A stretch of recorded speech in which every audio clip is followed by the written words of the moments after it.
बघा इथं क्वेश्चन दिलेला आहे, if a equals to 2411 i equals to 1001 then prove that a square equals to काय सांगितलं आहे, a square equals to 3a plus 2i. बघा आपल्याला हे प्रूव्ह करायचं आहे. आता आपण काय करू, एकदा ए स्क्वेअर फाइंड आउट करू, नंतर न 3a plus I find out करू. ठीक आहे. तर एक बाजूला काय करायचं, ए स्क्वेअर फाइंड आउट करायचं. मग ए स्क्वेअर कसं काढायचा, तर ए इंटू ए करायचं. काय करायचं, ए इंटू ए. मग बघा आपण इकडच्या साईडला काय करू, R H L H S घेऊ. L H S equals to a square. म्हणजे ए स्क्वेअर म्हणजे काय, ए इंटू ए. मग बघा ए मॅट्रिक्स लिहा आता 2411 आणि बी मॅट्रिक्स लिहा 2411. ठीक आहे. मग इथं बघा आता 2 2 जा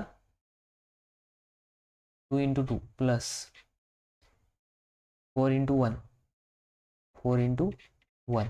हा झाला first element, first row first column, first row second column. First row काय इथं 2, फर्स्ट रोचा फर्स्ट एलिमेंट आहे 2 आणि इथला इथं फर्स्ट एलिमेंट आहे कॉलमचा 4 प्लस 4 इंटू 1 काय 4 इंटू 1.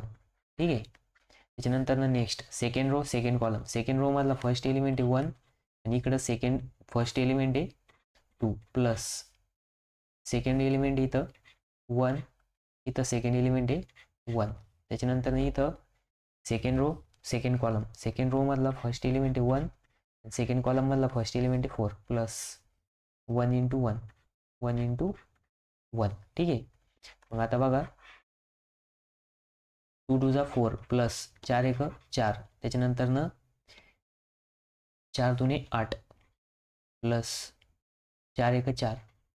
ठीक आहे. त्याच्यानंतर इथं येणार आहे 2 प्लस 1. त्याच्यानंतर 4 प्लस 1. ठीक आहे.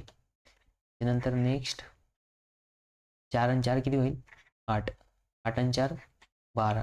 इथं 3, इथं किती येणार आहे 5. ठीक आहे. म्हणजे हा आला ए स्क्वेअर. मग आता बघा इकडच्या बाजूला 3a plus 2i find out करायचं. काय करायचं 3a प्लस 2i. मग 3a लिहा, सॉरी पहिले कॉन्स्टंट लिहा लागेल 3, स्केलर मल्टिपल आहे. ठीक आहे. त्याच्यानंतर a 2411. त्यानंतर next plus 2 into I matrix. I matrix काय 1001. मग बघा आता स्केलरनी एकदा मल्टिप्लाय करून घ्या. मग 3 गुणिले 2 3 गुणिले 4. त्यानंतर 3 गुणिले 1 आणि 3 गुणिले 1. ठीक आहे. प्लस 2 गुणिले 1 2 गुणिले 0. इथे येणार 2 गुणिले 0 आणि 2 गुणिले पुन्हा 1. ठीक आहे. त्याच्यानंतर नेक्स्ट 3 दुने 6. इथं केली 3 चौक 12, 3 1 3 3 1 3. त्याच्यानंतर प्लस 2 0 0 2. त्याच्यानंतर नेक्स्ट येणार बघा 6 प्लस 2 ॲडिशन करायची. 12 प्लस 0 3 प्लस 0 3 प्लस 2.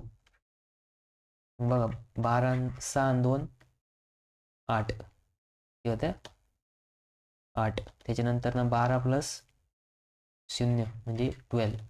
इथे येणार 3 प्लस 0 3 आणि इथे येणार 3 आणि 2 5. म्हणजे बघा आपलं 3a प्लस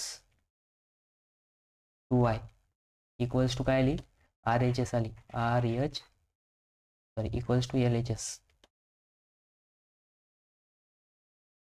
बघा आता ही RHS आणि LHS कशा आले इक्वल्स आले म्हणून लिहायचं लास्टला a square equals to 3a plus 2i equals to matrix. काय मॅट्रिक्स आला 8 12 3 आणि 5.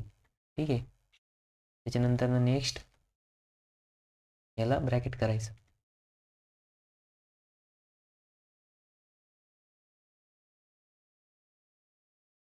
मग बघा आपण काय केलं, पहिले L H S find out केली, नंतर R H S find out केली.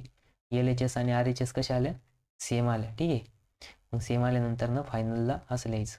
हा 4 मार्कासाठी आलेला प्रॉब्लेम बघा.